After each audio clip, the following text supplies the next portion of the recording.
Hello humans, this is my end of the week vlog even though it's only Thursday because I'm gonna do it today because I want to and I'll probably add more stuff later, but that's fine. I don't know if there's a specific order I'm gonna go in, so let me just check if I didn't just say that because I can't remember what I just said. There's mowing happening in the background, so I'm sorry for the noise, but that's a thing. Oh. So, in 2D art, we finished the drawings that we were doing of the building, which I may or may not have shown you at some point, but we were drawing a building.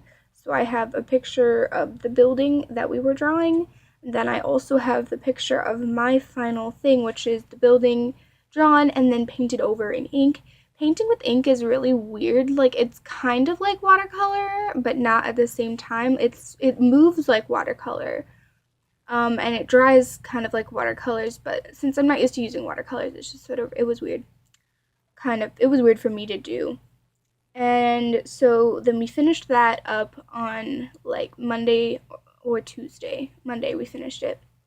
And then Tuesday I had an appointment, so I missed art class, and that was sad. Today's Thursday, yeah. So yesterday I missed the beginning of the class, but we're beginning to work on stencil drawings. So we well, I don't know exactly how to explain it, but you have to take a picture of something and then make it black and white and just black and white, no gray. Cut out the black parts and then spray it, and then that shows up. I have pictures, and so you'll see what I mean by that. So he had us do a practice one with a rat. We're doing different things. So like I had a rat who was like a disco rat, as in he had like a boombox and everything. And then you were supposed to make a second layer by yourself that wasn't of that. So I made a disco ball for the rat. And then we got handed back our skulls. So in a soon future video, I am planning on painting them. I know I'm gonna give them a white coat first, but then I was thinking it'd be cool to paint them like nice colors on the outside, but then use them as like little holders for my paint, since at least one of them is got flowers on it that are cup shaped kind of, and so that would be really cool to try. And that's 3D art though. But so then the reason that we practiced that was because we're going to do pictures. Oh, and we're using spray paint.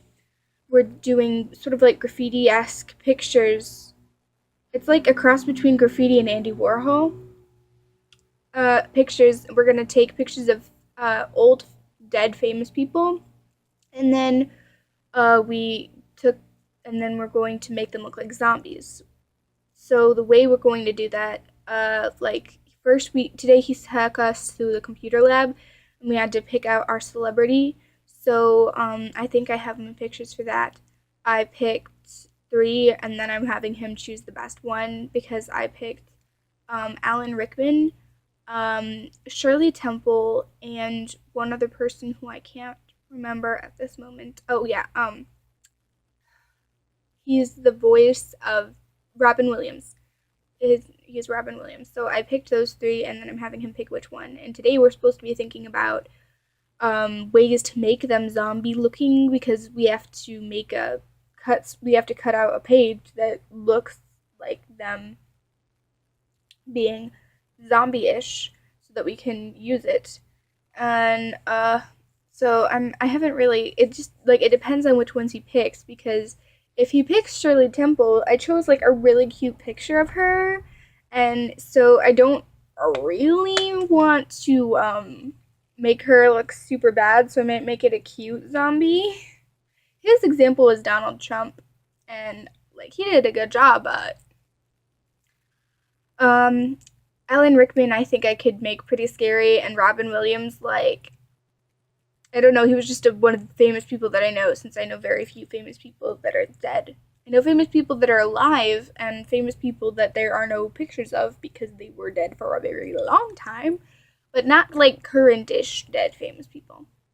But that's what we're doing in 2D art. And the way you would get your picture to work for using it in this way would be you take the picture, put it in Photoshop, and then you go to image, desaturate, and then image threshold, and then you can move it to how much ever black you want. But then we would have problems with floating spaces, which is if you cutting out the black parts, you'll get a regular looking picture. If you cut out the white parts, you'll get a picture in negative.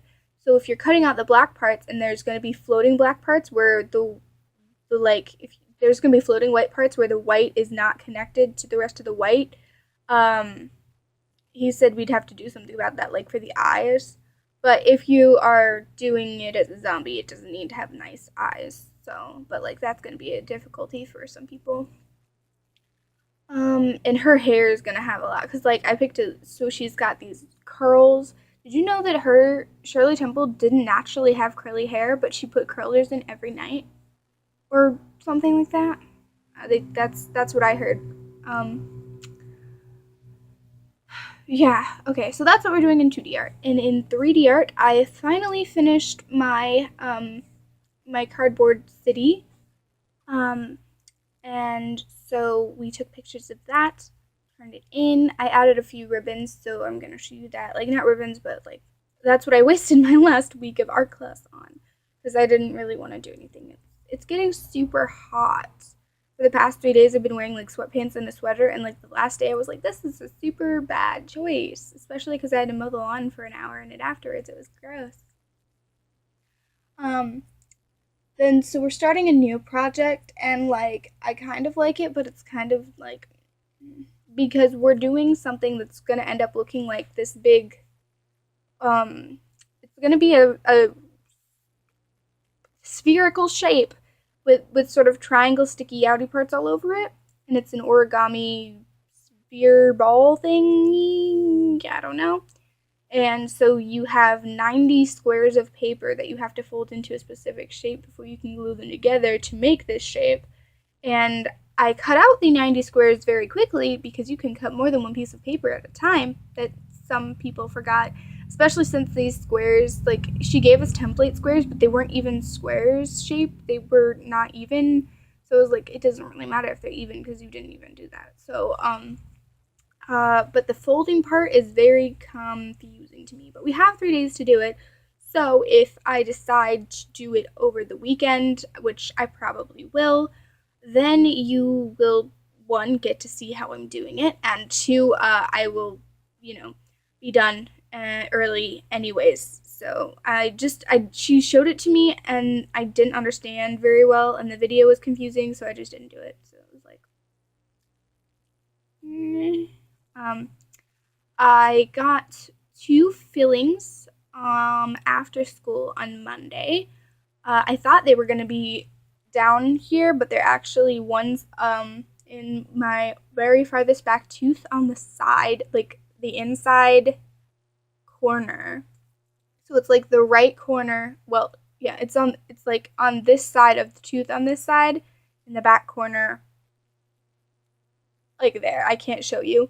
And then this one is right in the middle on the top, on the bottom. The top of my tooth that's on the bottom of my mouth. And so they did that. They stuck a drill in my mouth, and then it smelled like drilled teeth for a while, which was kind of gross. And I found little pieces of metal in my mouth afterwards. It was great.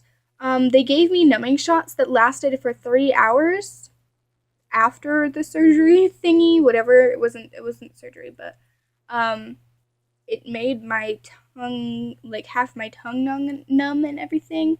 And like the appointment was at 6, and I went to bed at like 9:30, and it had just almost finished wearing off. So that was kind of like. And there's a little clip I made while I was in the car on the way back home from that, I believe. And that'll be here. Hello, I'm in a car. You've never seen me do that before. Whoa. And as you can tell, I'm talking weird. Or maybe you can't tell, because you're not psychic, I don't know. Um, so I just got back from the dentist because I got fillings. I'm trying not to bite my tongue now because half of it's numb. It's great. Because I got a filling up here, in the back, and down here, in the back. But they're very small, like my other three. You can't see them. So that's cool. And that's my mom. She's driving. We're not being distracting at all in any way whatsoever. Nope, not us. No. No distracting the driver. I showed her a bunch of random memes. I'll try to find them and put them in here somewhere so you can just see. I'm strange. So we were in the dentist's waiting office and I was just we just laughed and everyone was just like, What's wrong with you people? Stop having fun. Serious business. Yeah. So that's what I did today. Also, I did a bunch of makeup homework, and I'm gonna do some more of that. But and then you guys remember how I didn't go to that awards ceremony thing because I had the AP test the next day? Well, they were like, hey, guess what? You can get that award that you were gonna get when you were there if you go to this place in the school. And I was like, cool, I can see if I actually got an award. So it turns out I did. And they gave me this big orange thing. So I'm gonna open it and see what's inside. So first, there's this purple piece of paper with words on it. And it says, Dear Purple Knight, it's important to take a moment to stop, recognize, and celebrate successes. While your academic journey at Beloit Memorial High School is not over, we are happy to share your successes to date. Please join us after the program in the cafeteria for an ice cream celebration. I'm slightly lactose intolerant, and I didn't go. But it's imperative that you continue to challenge yourself as you prepare yourself for the world after your time at Beloit Memorial High School. Congratulations again. Sincerely, our head principal. So, I mean, that's a cool note that they probably gave it to everyone. I'm sorry, I'm just a little bit sarcastic about school events. I've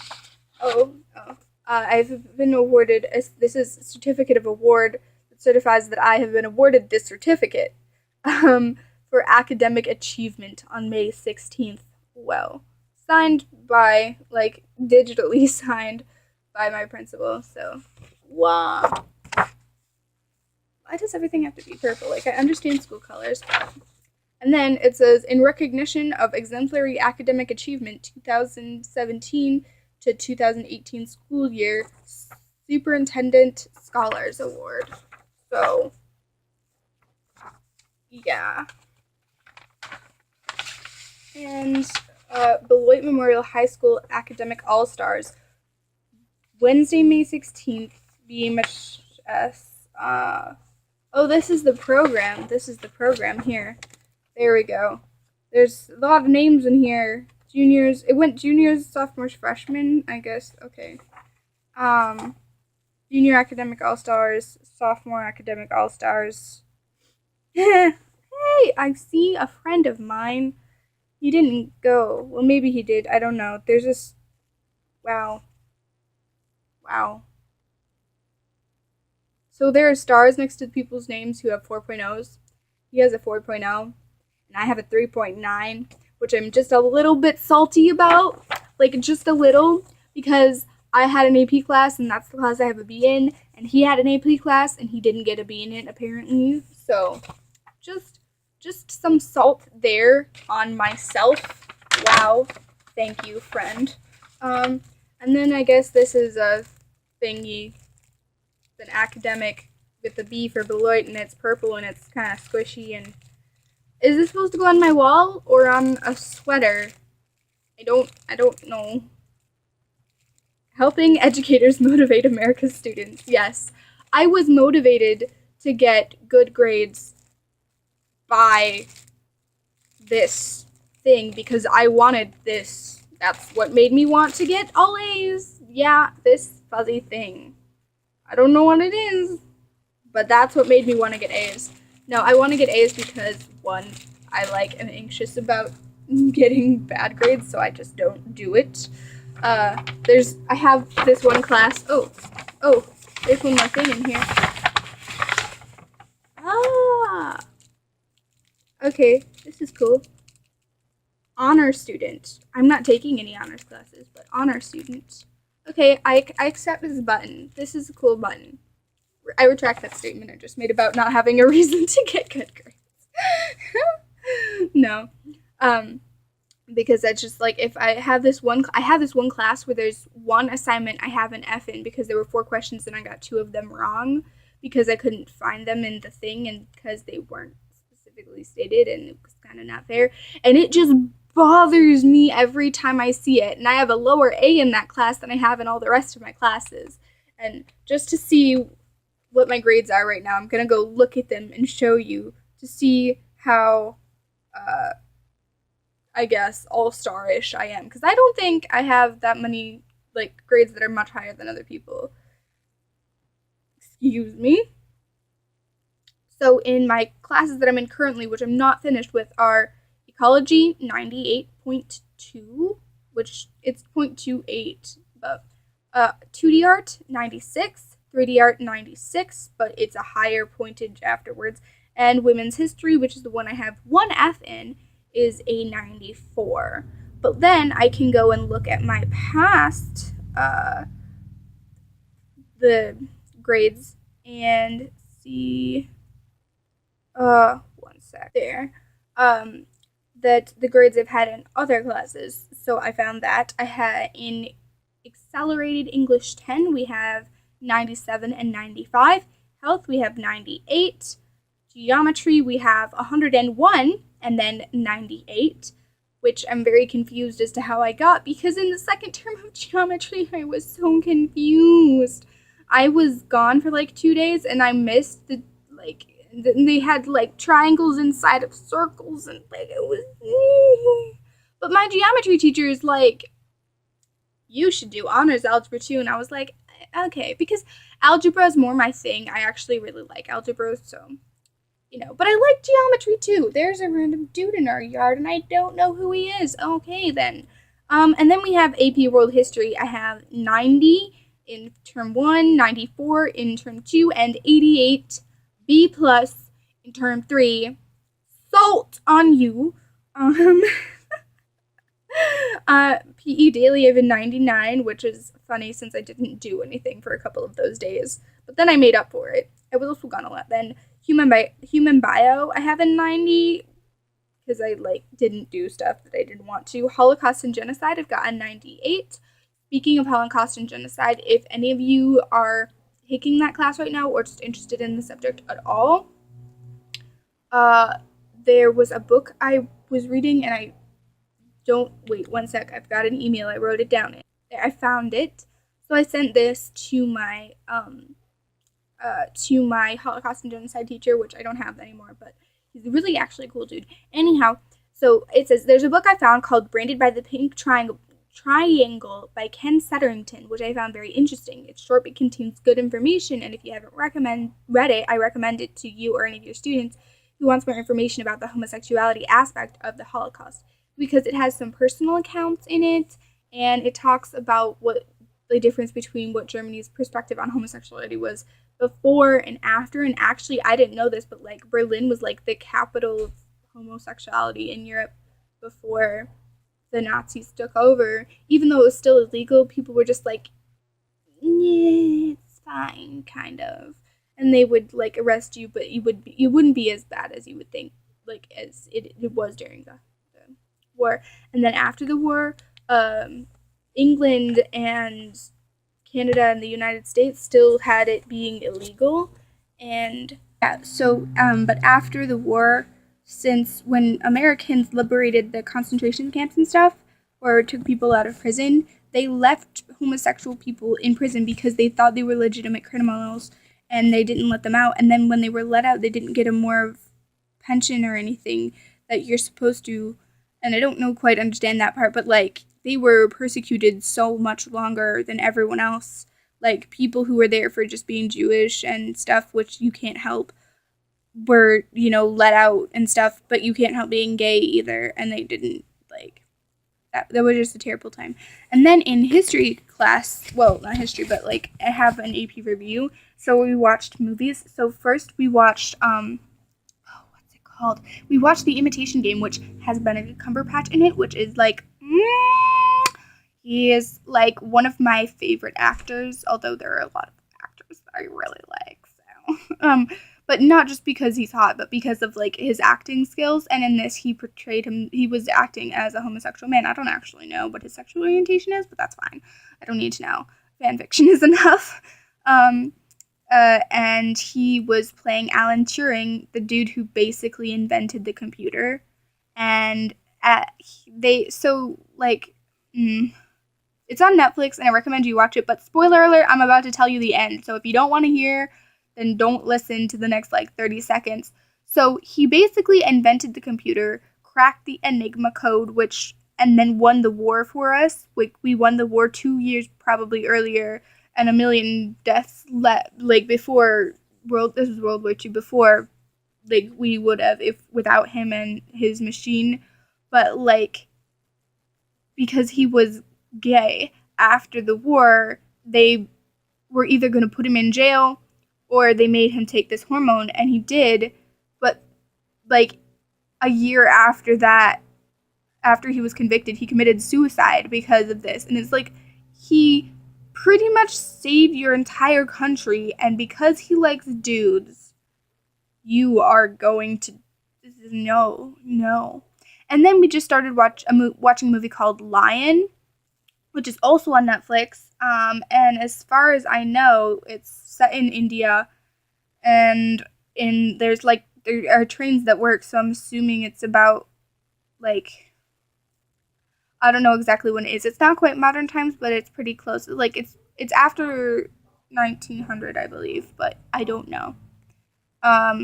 And so far what's happened is a little boy gets on a train, and the train, with his brother, and then his brother, he's working with his brother to help find money and food for his family, and then his brother, goes to work and he follows him, but then he gets left on a train, and the train just goes somewhere, and it goes to Calcutta. He speaks Hindi, but everyone in Calcutta speaks Bengali, so no one speaks his language. So he's just sort of wandering around by himself for a few days until this nice lady picks him up. Nice lady. And takes care of him, and then this dude comes to the house, and he's like, he's exactly what we're looking for, thank you. And so far it's been all in subtitles, which is fine for me because I watch anime, so reading subtitles is no problem. But I kind of feel bad for people who are either sitting in the back or just have slow reading, hard to see things problems, because it's such a good movie. I recommend highly these movies both, because they're really good movies, but so far they're both kind of really sad too. But yeah. So I probably should stop now, because I'll insert pictures at some point either throughout the video or at the end, and the little video clip. And yeah, but I might add more stuff because, something might happen tomorrow. I'll get to take home my Cardboard City tomorrow. And have plans for that, don't I? Oh, my tongue is still kind of blue, isn't it? Oh no, that's regular color.